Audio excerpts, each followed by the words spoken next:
सुप्रभात आप सभी को। जैसा कि आप सभी लोग जानते हैं कि हमारी जो महत्वपूर्ण प्रश्नों की वस्तुनिष्ठ प्रश्नों की श्रृंखला है वह जारी है और इसी क्रम में आज कुछ अन्य महत्वपूर्ण उपयोगी प्रश्नों को लेते हैं जो कि आपके लिए अत्यंत उपयोगी हैं। लेकिन इसके लिए आपसे हमारा निवेदन है कि पहले हमारे चैनल को आप लाइक करें, सब्सक्राइब करें और अधिक से अधिक शेयर करें ताकि आपको महत्वपूर्ण प्रश्नों की जो श्रृंखला है वह निरंतर मिलती रहे। इसी क्रम में आज हमने जो पहला प्रश्न आपके लिए लिया है वह है भ्रमरानंद उपनाम से प्रसिद्ध निबंधकार कौन है। तो देखिए, भ्रमरानंद उपनाम से जो प्रसिद्ध निबंधकार हैं वह है विद्यानिवास मिश्र जी। और मैंने आपको बताया था कि जो उपनाम से संबंधित प्रश्न हैं उनको आप ज़रूर अपने दिमाग में रखें, जिससे कि आपके जो परीक्षाओं में पूछे जाने वाले ऐसे प्रश्न हैं वो कभी गलत नहीं होंगे। उनको आपको केवल एक बार देखना है, अपने नोट्स में मेंटेन करना है। तो भ्रमरानंद उपनाम से प्रसिद्ध निबंधकार विद्यानिवास मिश्र जी हैं। इसी परिप्रेक्ष्य में जो ये दूसरा क्वेश्चन भी बनता है कि ललित निबंधकार ये माने जाते हैं। विद्यानिवास मिश्र जी ललित निबंधकार माने जाते हैं और ललित निबंधों की परंपरा को इन्होंने आगे बढ़ाया था। उसके बाद जो हमारा दूसरा प्रश्न है वह है केवल 6 निबंध लिखकर हिंदी साहित्य में अपना अमिट स्थान बनाने वाले साहित्यकार कौन से माने जाते हैं। तो ये हैं अध्यापक पूर्ण सिंह। अध्यापक पूर्ण सिंह एक ऐसे साहित्यकार रहे हैं हमारे हिंदी साहित्य के जो कि साइंस के विद्यार्थी होकर, विज्ञान वर्ग के विद्यार्थी होकर भी हिंदी साहित्य में आए थे और इन्होंने अपने निबंधों के द्वारा हिंदी साहित्य को मजबूत बनाया। इन्होंने केवल 6 निबंधों को लिखकर हिंदी साहित्य में अपनी अमिट पहचान बनाई। यद्यपि इनके कुछ और निबंध मिलते हैं, किंतु जो लिस्ट में मिलते हैं, जो मुख्य रूप से मिलते हैं, वहाँ केवल 6 निबंध ही मिलते हैं। तो जब भी परीक्षा में आपसे पूछा जाए कि केवल 6 निबंधकार लिखने वाले साहित्यकार कौन से हैं, तो आप उसमें क्या देंगे? आप उसमें देंगे अध्यापक पूर्ण सिंह। हमारा जो तीसरा प्रश्न है वह है हिंदी साहित्य की सर्वश्रेष्ठ कहानी कौन सी है। कल ही अभी हमारी चर्चा आपसे हो रही थी कि हिंदी साहित्य की एक बहुत ही सशक्त विधा है कहानी, और कहानी के बिना यह हिंदी साहित्य हमारा अधूरा रहता है। इसी परिप्रेक्ष्य में आज आपके सामने एक और प्रश्न आ गया, हिंदी साहित्य की सर्वश्रेष्ठ कहानी। तो हिंदी साहित्य की सर्वश्रेष्ठ कहानी जो मानी जाती है वह है उसने कहा था। और उसने कहा था यह शिल्प, कथा वस्तु, हर एक दृष्टिकोण से हिंदी साहित्य की अद्वितीय कहानी मानी जाती है।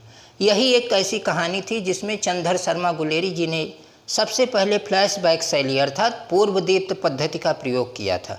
पूर्वदीप्त पद्धति अपने आप में एक अभिनव प्रयोग था जिसको चंद्र शर्मा गुलेरी जी ने अपनी इस हिंदी कहानी में अप्लाई किया। और यह कहानी जो है प्रथम विश्व युद्ध पर आधारित थी। 1915 में सरस्वती पत्रिका में सबसे पहले इसका प्रकाशन हुआ था और यह कहानी हिंदी साहित्य में मील का पत्थर साबित हुई। इसके बाद इतनी अच्छी कथा, शिल्प, हर एक दृष्टिकोण से इतनी अच्छी कहानी नहीं आई, इसलिए यह हिंदी साहित्य की सर्वश्रेष्ठ कहानी मानी जाती है। जो हमारा चौथा प्रश्न है वह है अज्ञेय का एकमात्र नाटक। देखिए, अज्ञेय ने, आप जानते हैं कि काव्य पर भी अपनी लेखनी चलाई, गद्य पर भी अपनी लेखनी चलाई, अनेक निबंध आप उनके देखते हैं। लेकिन इसी के साथ साथ अज्ञेय जी ने एक नाटक भी लिखा था जो कि केवल एक नाटक है, और वह कौन सा है? उत्तर प्रियदर्शी। उत्तर प्रियदर्शी अज्ञेय जी का एकमात्र नाटक है जो कि वह हिंदी साहित्य में मिलता है। हमने कल ही आपसे चर्चा किया था कि देखने में तो आपको केवल 10-12 प्रश्न लगते हैं, लेकिन अगर आप पूरे इस वीडियो पर बने रहते हैं तो आपको कम से कम 30 प्रश्न आपके नोट्स में होंगे, और जो कि अति महत्वपूर्ण प्रश्नों के क्रम में आपको यह बहुत आगे ले जाएंगे। लेकिन आवश्यकता इस बात की है कि आप हमारे साथ पूरे समय बने रहें और अपने को निरंतर अपडेट करते रहें। हमारे नोट्स को लिख लेने भर से आपका कोई काम बनने वाला नहीं है जब तक आप उस पर अपनी पैनी दृष्टि न डालें, उसको 2-3 बार आप हृदयंगम न करें, पढ़ें न, तब तक यह आपका प्रयास जो है यह अधूरा रह जाएगा। जो हमारा अगला प्रश्न है आज, हिंदी शब्द भंडार में कितने प्रकार के शब्द हैं। देखिए, यह प्रश्न हमारे माध्यमिक शिक्षा सेवा चयन बोर्ड द्वारा आयोजित 2016 की पीजीटी परीक्षा में पूछा जा चुका है।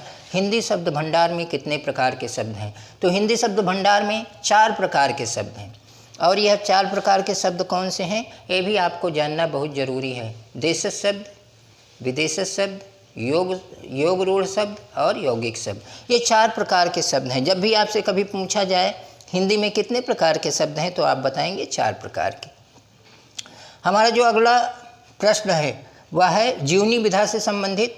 कलम का मजदूर जीवनी किसके द्वारा लिखी गई है और किसके जीवन पर आधारित है? दोनों चीज़ें आपको जानना बहुत महत्वपूर्ण है। सबसे पहले आप ये देखें कि पूछा क्या जा रहा है प्रश्न में। कलम का मजदूर के लेखक पूछा जा रहा है तो आप क्या कहेंगे? तुरंत आप लिखेंगे कलम का मजदूर मदन गोपाल की रचना है। लेकिन मदन गोपाल, अगर ये पूछा जाए कि कलम का मजदूर जीवनी किसकी है तो यह है प्रेमचंद जी की जीवनी। ये भी हमारी लघु विधाओं में जीवनी विधा एक महत्वपूर्ण विधा है।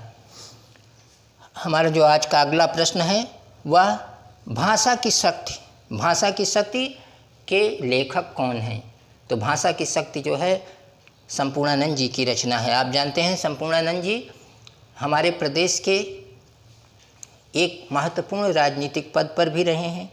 उनका राजनीति में कई स्टेट के वह राज्यपाल भी रह चुके थे, हमारे प्रदेश के मुख्यमंत्री भी रहे थे। और ये भाषा की शक्ति जो है उन्हीं के द्वारा लिखा गया है। जो हमारा अगला प्रश्न है, उतरी नहाए जमुंजल जो शरीर समश्याम।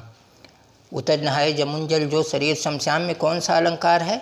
तो इसमें आपको बताना है प्रतीप अलंकार है और यह हमारे जीआईसी प्रवक्ता की 2015 परीक्षा में पूछा गया प्रश्न है। बहुत ही महत्वपूर्ण प्रश्न है। इस प्रकार के अलंकारों पर, समास पर और रसों पर आधारित प्रश्नों को आपको हमेशा अपने मन और मस्तिष्क में बनाए रखना चाहिए। जो हमारा आज का अगला प्रश्न है, सर्वप्रथम ज्ञानपीठ पुरस्कार हिंदी साहित्य में किसे प्रदान किया गया? बहुत ही महत्वपूर्ण प्रश्न है। अनेक बार गलती हो जाती है। इसमें 2 प्रकार के प्रश्न बनते हैं।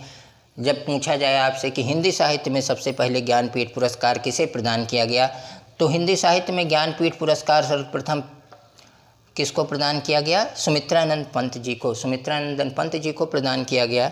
और जब आपसे यह पूछा जाए कि सर्वप्रथम ज्ञानपीठ पुरस्कार किसे प्रदान किया गया, तो जी शंकर कुरूप जी को प्रदान किया गया। यह परंपरा ज्ञानपीठ पुरस्कार की 1965 से प्रारंभ हुई। और इसी में एक प्रश्न और बन जाता है, अगर आपसे ये पूछा जाए कि ज्ञानपीठ पुरस्कार में मिलने वाली धनराशि कितनी है, तो वह 11 लाख रुपए।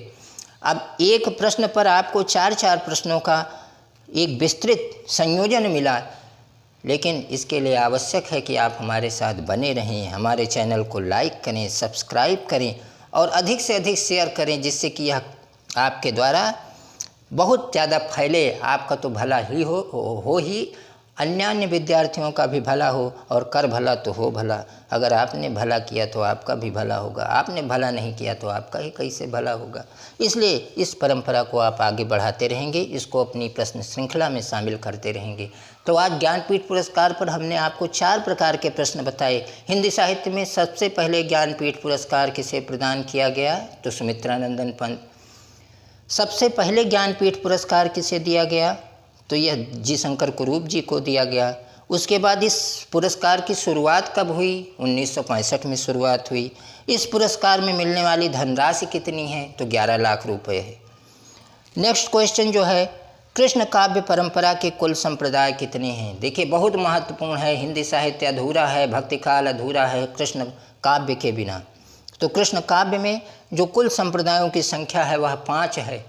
और इसके बाद इसमें आप एक चीज़ बहुत ज़रूरी है आपके लिए जानना, अष्टछाप क्या है। अष्टछाप अगर आपने नहीं जाना तो समझ लीजिए कि कृष्ण काव्य परंपरा में आपने कुछ भी नहीं जाना।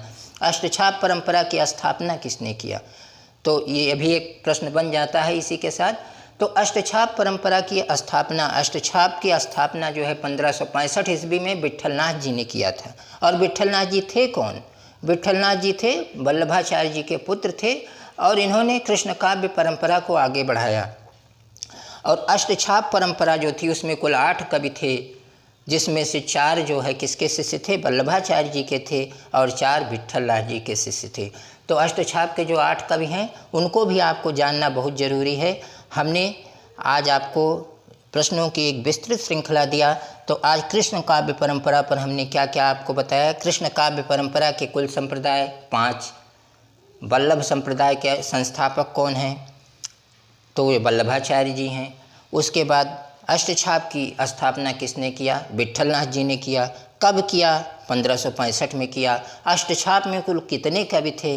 तो अष्टछाप में कुल 8 कवि थे। इस प्रकार से हमारी जो प्रश्नों की श्रृंखला थी यह आज पूर्ण हुई। और आज आपसे अपेक्षा है कि इसको आप अपने शब्द भंडार में, अपने नोट्स में, अपनी उत्तर पुस्तिका में इसको रखेंगे, जिससे कि यह आपके ज्ञान वृद्धि में सहायक हो, आपको एक उज्जवल सफलता प्रदान करने में आपका मार्ग प्रशस्त करे। धन्यवाद।